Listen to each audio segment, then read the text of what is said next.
My name is Julia Achieng. I do live in Kibera slums.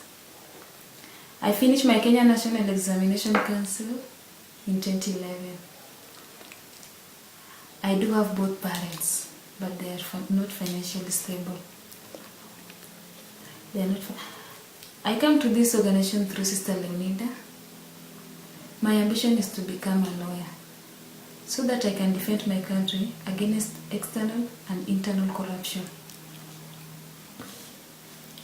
Coming to this school helps us most because girls in Kibera face many challenges such as early pregnancy, early marriages and drug abuse.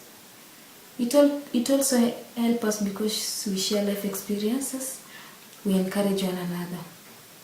My goal is to get sponsorship so that I can go to school next year.